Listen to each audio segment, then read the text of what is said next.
All right, guys, welcome to day 4 of semester 1. So that's for the Monday and Tuesday, the 24th and 25th of March. So let's get into it. Today, you all are going to be learning about, or continuing to learn about solving equations. In this case, it'll be variables on both sides, just a little bit extra practice there. And then everything else is actually review. So you've done all of these types of things, writing equations in this form and solving them. Solving word problems with two unknowns, writing equations for real world problems, and another with consecutive integers. So not too bad today for today's lesson. So let's take a look at this first one here. So this is solving an equation with variables on both sides. So you've seen these types of equations not just in ALEKS but in Algebra 1. And what's maybe a little unusual about this question is we have 20 plus 17v on this side, and on the other side we have negative 6 plus 15v. So we have variables on both sides. So what we do is we have to combine like terms across the equal sign. So obviously our like terms are going to be the ones with variables and then the numbers. So there's my equation. I'm going to add 6 to both sides. I like to get all my numbers over here. It doesn't really matter if you add 6 or subtract 20. I like to add whenever I can, so I'm going to add 6 to both sides. After that, we have 20 plus 6, that's 26, and then we leave everything else alone. This is positive 15, just stays like that, and we have plus 17. Okay. From there, we need to move our 17 v's over to be with the 15 v's. We'd like to get all the v's onto this side and all of the numbers on this side. So in order to do that, I'll subtract 17v from both sides. So 15v minus 17v is negative 2v. If I divide both sides by negative 2, I end up with v equals negative 13. Hopefully that makes plenty of sense. Continuing on here, the only other variation that you'll see on that for this topic is you have to distribute. So we'll have 9 times this quantity equals 6v plus 18. So the first thing we need to do is distribute. And you can see I did that 9 times v, and then 9 times negative 1, that's negative 9, equals this same stuff here. So I need to, just like we did in the last one, this becomes just like the problem from before. We add 9 to both sides.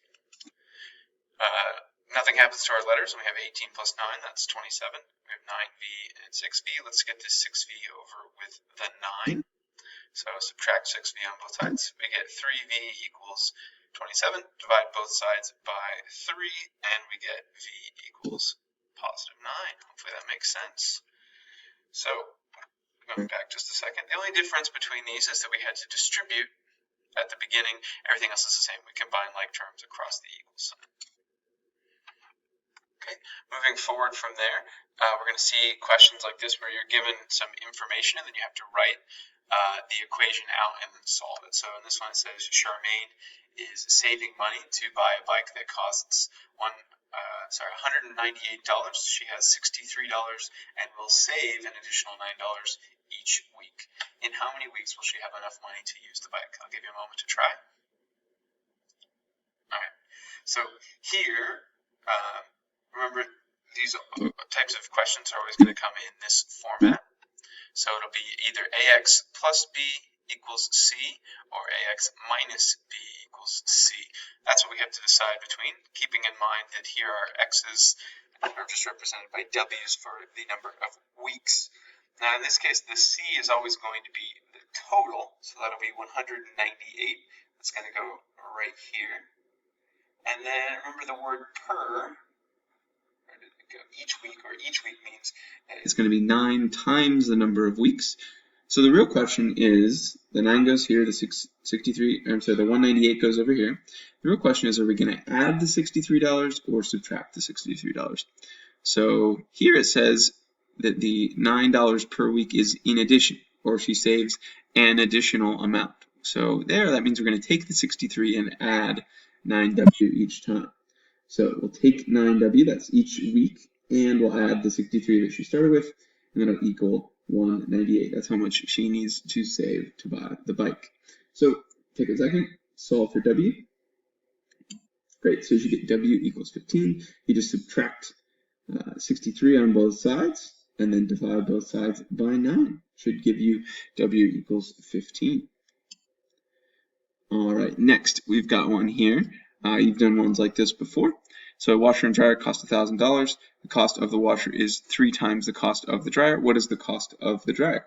So here, remember, each time we do this, our equation is going to take on the form something plus something equals the total. Now we're told that we want to find the cost of the dryer, so let's make that x.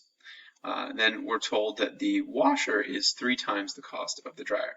So 3 times the cost of the dryer gives us the washer, so that would be 3x gives us the cost of the washer. So that means that if we add the dryer and the washer's prices together, we end up with the total. So that's x for the dryer cost, 3x for the washer cost, that equals 1,000.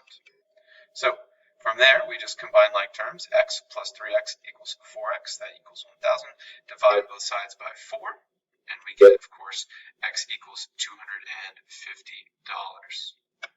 Not too bad. All right, now we've got another slightly longer style question. Write an equation to represent a real-world problem, variable on both sides. So on this one, I'll let you take a second to read the question and try to answer yourself. All right, so this one says, Allie and Gina each opened a savings account today. Allie opened his account with a starting amount of $650, and he's going to take out $40 per month. Gina opened her account with a starting amount of $850, and she's going to take out $65 per month. Let X be the number of months after today. For each account, all we have to do here is write an expression for the amount of money in the account after X number of weeks. So here, we start with the amount that Allie starts with, which is $650, and each week he's taking out $40 per month. Same thing with Gina. We start with $850, and each month we take away $65. So that's where the X comes in. We can do that for 1 month, and you take away $40. If you did X equals 2, that'd be 2 months. That's $80, so $650 minus 80, and so on. Okay. Now in these we don't actually have to solve. If we set the two equations equal to each other, that's all it wants us to do. Right here it says write an equation that shows the two accounts have the same amount of money. Just set them equal. So that would look just like this. Now you don't have to, but you can take a second, solve it. Get the answer is 8 months if you solve this equation. All right, last one. So 3 consecutive integers have a sum of 72. Remember, consecutive means one number after the next.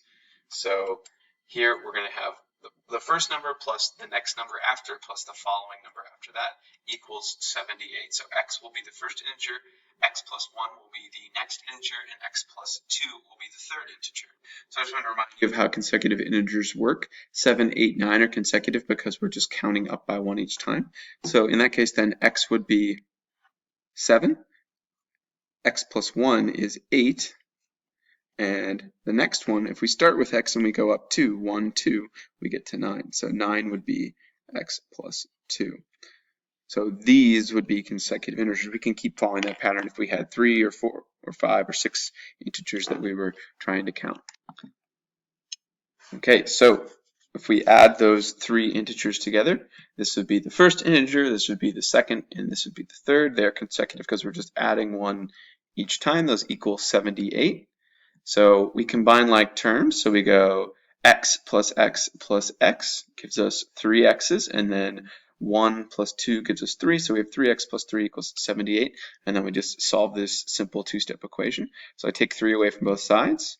78 minus 3 is 75. 3x equals 75. Divide both sides by 3, and we get x is equal to 25.